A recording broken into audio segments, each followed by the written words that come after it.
சற்று முன் சிஎஸ்கே அணியில் 3 மாற்றங்கள் அதிரடி காட்டப் போகும் தல தோனி.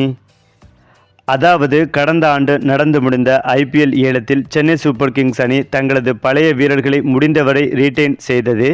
அந்த வகையில் ஏலம் முடிந்த போது சென்னை அணியில் பவர் கிட்டர்கள் இல்லை என்ற பேச்சும் நிலவியது. அதனை உறுதிப்படுத்தும் விதமாக ராயல் சேலஞ்ச் பெங்களூர் அணிக்கு எதிரான போட்டி அமைந்துள்ளது.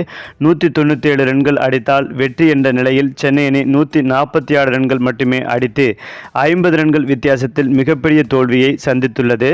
முதல் போட்டியில் சிறப்பான வெற்றியை பதிவு செய்திருந்தாலும் இந்த தோல்வி சென்னை அணி மீதான கேள்விகளை அதிகப்படுத்தி உள்ளது. அதேபோல் பவுலிங் மற்றும் பேட்டிங் என இரண்டிலும் சென்னை சூப்பர் கிங்ஸ் அணி வீக்காக உள்ளது. ரச்சின் ரவீந்திரா மிகவும் நிதானமாக ஆடி வருகிறார். T20 போட்டிகளில் இந்த அணுகுமுறை எதிரணிக்கு சாதகமாக அமைந்துவிடும். மறுபுறம் சென்னை அணியில் புதிதாக இணைந்துள்ள ராகுல் திரிபாதி மற்றும் தீபக் குடா ஆகியோர் 2 போட்டிகளிலும் மிகவும் மோசமான செயல்பாடுகளை வெளிப்படுத்தி உள்ளனர். மேலும் இருவரும் ஃபீல்டிங்கிலும் அவ்வளவு சிறப்பாக இல்லை. நீண்ட ஆண்டுகளுக்கு பிறகு அணியில் இணைந்துள்ள சாம்கரன் பேட்டிங் மற்றும் பவுலிங் என இரண்டிலும் சொதப்பி வருகிறார்.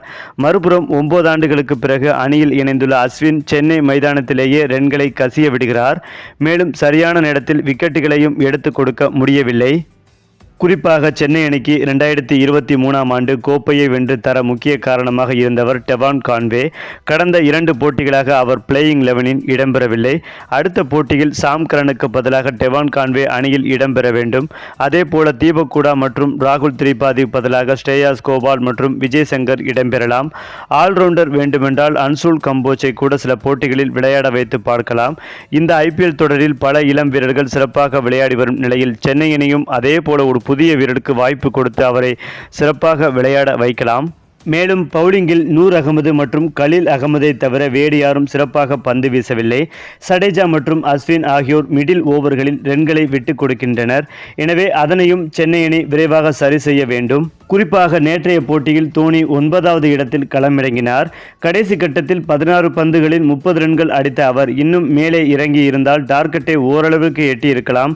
அவருக்கு முன்னால் அஸ்வினை இறக்கியது எந்த அளவிற்கு சரியான முடிவு என்று பலரும் கேள்வி எழுப்பி வருகின்றனர். சென்னை சூப்பர் கிங்ஸ் அணி இதுவரை 2 போட்டியில் விளையாடிய ஒரு போட்டியில் வெற்றியையும் ஒரு போட்டியில் தோல்வியையும் சந்தித்துள்ளது. அடுத்தடுத்த போட்டிகளில் இந்த மாற்றங்களை செய்தால் சென்னை அணிக்கு வெற்றி சாதகமாக அமையும். சரி, இப்போ நீங்கள் சொல்லுங்கள், சிஎஸ்கே அணியில் செய்துள்ள மாற்றங்கள் பற்றிய உங்களுடைய கருத்துக்களையும் உங்கள் கமெண்ட்டில் சொல்லுங்கள். மேலும் இந்த வீடியோ உங்களுக்கு பிடித்திருந்தால் லைக் பண்ணுங்கள், ஷேர் பண்ணுங்கள், மறக்காமல் நம்முடைய சேனலை சப்ஸ்கிரைப் பண்ணிக்கங்க.